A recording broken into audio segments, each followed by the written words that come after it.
اللہ تعالی ہمیں خبر دیتا ہے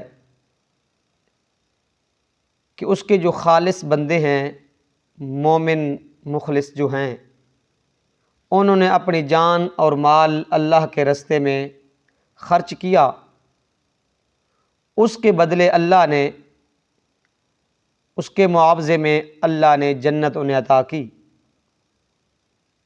حالانکہ یہ کوئی معاوضہ نہیں ہے، یہ تو اللہ کا فضل اور احسان ہے۔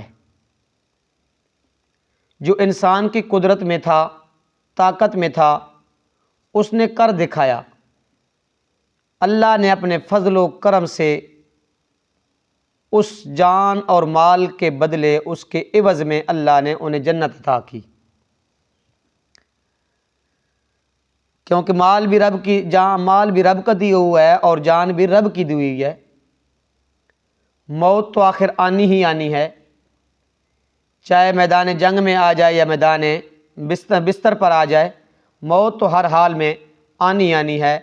لیکن وہ مال اور جان جو اللہ کے راستے میں خرچ ہو جائے، اس کا کوئی مقابلہ نہیں کر سکتا۔ عبداللہ بن رواحہ رضی اللہ تعالی عنہ نے لیلۃ العقبہ کے اندر جس وقت بیعت کی تو کہنے لگے، یا رسول اللہ صلی اللہ علیہ وسلم، اللہ کے متعلق اور خود اپنی ذات کے متعلق ہمارے لیے جو کچھ شرائط ہیں وہ منوانا چاہتے ہو تو منوا سکتے ہو۔ تو پیارے پیغمبر نے فرمایا کہ اللہ سے متعلق تم سے میں جو اقرار لینا چاہتا ہوں وہ یہ ہے کہ تم اللہ کے بندے بن جاؤ، اس کی خالصتاً عبادت کرو، اس کے ساتھ کسی کو شریک نہ کرو۔ یہ اللہ کے متعلق ان سے شرائط لی۔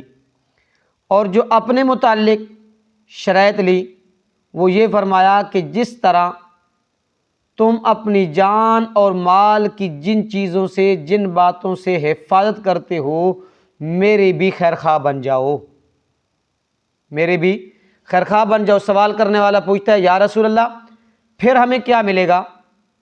تو پیارے پیغمبر نے فرمایا کہ آپ کو اللہ جنت عطا فرمائے گا۔ پھر وہ کہتے ہیں یہ تو بڑی فائدے کی بات ہے، ہم کبھی بھی عہد شکنی نہیں کریں گے اور کبھی اللہ کے عہد کو توڑیں گے نہیں۔ تو رب تعالیٰ فرماتے ہیں کہ یقاتلون فی سبیل اللہ فیقتلون ویقتلون، وہ اللہ کے راستے میں لڑتے ہیں، قتل بھی کرتے ہیں اور قتل ہوتے بھی ہیں۔ اور بخاری اور مسلم کے اندر روایت ہے کہ پیارے پیغمبر نے فرمایا کہ جو بندہ اللہ کے راستے میں نکلا، پھر یا وہ لڑا یا شہید ہو گیا یا غازی بن کے واپس آ گیا، دونوں صورتوں میں اس کے لیے کامیابی ہے۔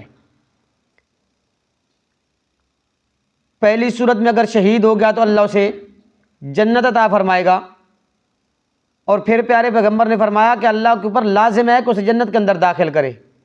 جی اگر وہ شہید نہیں ہوا، غازی بن کے واپس آ گیا، تو اللہ کے اوپر لازم ہے کہ وہ جہاں سے چلا وہاں اللہ اس کو واپس پہنچائے اور مال غنیمت کے ساتھ ہو اسے واپس پہنچائے، مال غنیمت کا اجر و ثواب بھی اللہ اسے عطا کرے گا۔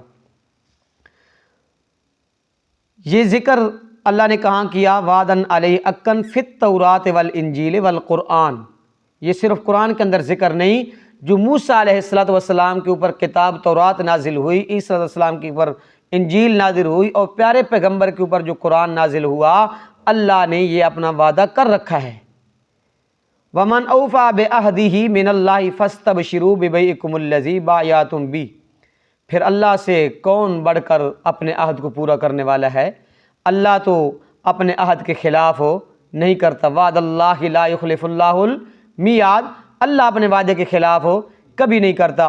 اور ایک اور مقام پہ رب تعالیٰ فرماتے ہیں وَمَنْ أَصْدَقُ مِنَ اللَّهِ حدیثا وَمَنْ أَصْدَقُ مِنَ اللَّهِ قِیلًا۔ اللہ سے بڑھ کر سچی بات کس کی ہو سکتی ہے؟ اللہ سے بڑھ کر سچا وعدہ کس کا ہو سکتا ہے؟ فَاسْتَبْشِرُوا بِبَيْعِكُمُ الَّذِي بَایَعْتُم بِهِ، جنہوں نے اپنی جان مال اللہ کے راستے میں خرچ کر دیا اور اللہ کے ساتھ کیا کر دیا؟ سودا کر لیا، تو